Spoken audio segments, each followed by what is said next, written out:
இயேசுவில் பிரியமான சகோதர சகோதரிகளே, இன்றைய முதல் வாசகத்தில் எசையாவின் அழைப்பை நாம் வாசிக்க கேட்டோம். நற்செய்தி வாசகத்தில் அழைக்கப்பட்டவர்கள் தங்களுடைய வாழ்க்கையில் சந்திக்கக்கூடிய எதிர்வினைகள், எதிர்ப்புகள், போராட்டங்கள், சவால்கள், விமர்சனங்கள், அத்தகைய சீடத்துவ வாழ்வு எப்படிப்பட்ட ஒரு சவால் நிறைந்த வாழ்வாக இருக்கும் என்பதை மிக தெளிவாக ஆண்டவர் இயேசு கிறிஸ்து சொன்னதை நாம் கேட்டோம். பிரியமான சகோதர சகோதரி, இன்றைய முதல் வாசகத்தில் பழைய ஏற்பாட்டில் நமக்கு நன்றாக தெரியும், கடவுளை பார்ப்பது, கடவுளுடைய பெயரை சொல்வது என்பது அழிவு, பாவம்.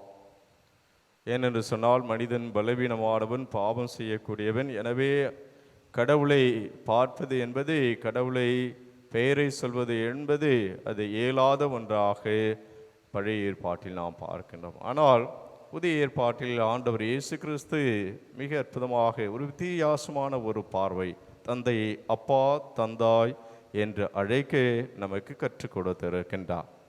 இன்றைய முதல் வாசகத்தில் அந்த எசேயா இறைவாக்கினரை கடவுள் அழைக்கின்ற பொழுது 6ஆம் அதிகாரம், நான் தூய்மையற்ற உதடுகள் கொண்ட மனிதன், நான் பாவி, பலவீனமானவன். தனது அந்த பாவ அறிக்கையை செய்கின்றார். தூய்மையற்ற உதடுகள் மக்கள் கொண்ட நடுவில் வாழக்கூடியவனா. அப்போ இந்த உலகத்தில் பாவம், அந்த பலவீனம் இருக்கின்றது. எனவே அந்த பாவம் பலவீனத்தோடு வாழக்கூடிய என்னை நீ அழைக்கிறாயே, உன்னுடைய அழைப்புக்கு நான் தகுதியுடையவனா என்று எசேயா இறைவாக்கினர் அங்கு தனது தகுதியின்மையையும் தனது பாவத்தையும் தனது பலவீனத்தையும் அறிக்கையிடுவதை நாம் பார்க்கின்றோம். ஆனால் இன்றைய காலகட்டத்தில் நாம் செய்தித்தாள்களை வாசித்தோம் என்று சொன்னால், செய்திகளை கேட்கின்றோம், எவ்வளவு அநியாயங்கள் நடக்கின்றது. கொலை, கொள்ளை, இன்னும் இந்த சமுதாயம் ஒரு பாதுகாப்பு இல்லாத சமுதாயமாக மாறிக்கொண்டு வருவதை நாம் பார்க்கின்றோம். போதை பழக்க வழக்கங்களுக்கு அடிமையாக இன்றைய உலகில் மனித உயிருக்கு அச்சுறுத்தலாக பாதுகாப்பு இல்லாத ஒரு சூழ்நிலையை நாம் பார்க்கணும். அப்படி என்று சொன்னால் there is no sense of sin. பாவத்திற்கான அந்த உணர்வு அற்ற நிலையில் மனிதன் வாழ்ந்து கொண்டிருக்கின்றான்.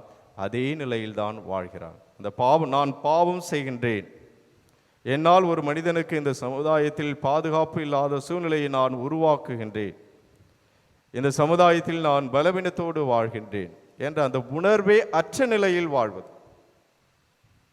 அந்த உணர்வு இல்லை என்று சொன்னால் இந்த சமுதாயம் எப்படி இருக்குன்னு சொன்னால், எங்கு பார்த்தாலும் அநியாயங்கள், அக்கிரமங்கள், கொலை, கொள்ளை, பெண்களுக்கு பாதுகாப்பு இல்லாத ஒரு சூழ்நிலைகள், இது போன்ற சூழ்நிலையை தான் நாம் பார்க்க முடியும். ஏன் என்று சொன்னால் அந்த பாவ உணர்வு ஒரு மனிதனுக்கு இல்லை என்று சொன்னால் அங்கு அவன் பாவத்தை தான் அதிகமாக செய்து கொண்டிருப்பான்.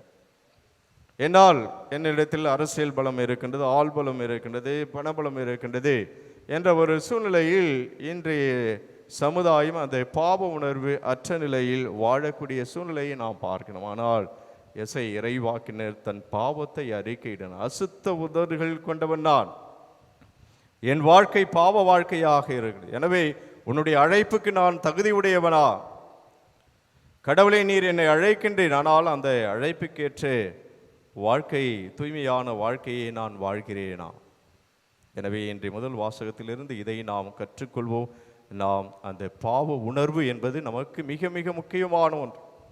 எங்களுடைய குருமடத்தில் கன்னியர்கள், அருட்சகோதரிகள் ஒவ்வொரு நாளும் இரவு அந்த நைட் ப்ரேயர், இரவு ஜெபத்திற்கு முன்பாக எக்ஸாமினேஷன் ஆஃப் கான்ஷியன்ஸ், நமது மனசாட்சியை நாம் தேர்வு, அதை நாம் அதை ஆய்வு செய்வது, எக்ஸாமினேஷன் ஆஃப் கான்ஷியன்ஸ். நான் இன்று எப்படி என் வாழ்க்கையை நான் வாழ்ந்திருக்கின்றேன், எப்படிப்பட்ட செயல்களை நான் செய்திருக்கின்றேன், என்னுடைய நடை உடை பாவனைகள் எப்படிப்பட்டதாக இருக்கு. அப்போ ஒவ்வொரு நாளும் இந்த எக்ஸாமினேஷன் ஆஃப் கான்ஷியன்ஸ், என் மனசாட்சியை நான் பரிசோதனை செய்கின்ற பொழுது ஒரு மனிதன் ஒரு பரிசுத்தமான வாழ்க்கையை வாழ முடியும், ஒரு புனிதமான ஒரு வாழ்க்கையை வாழ முடியும், ஒரு தூய்மையான வாழ்க்கையை வாழ முடியும். எனவே அத்தகைய வாழ்க்கையை வாழத்தான் இன்றைய முதல் வாசகத்தில் அந்த எசேயாவின் அழைப்பு நமக்கு சுட்டி காட்டுகின்றது. எனவே பாவ உணர்வு உள்ள மனிதர்களாக நாம் வாழ முயற்சி செய்வோம்.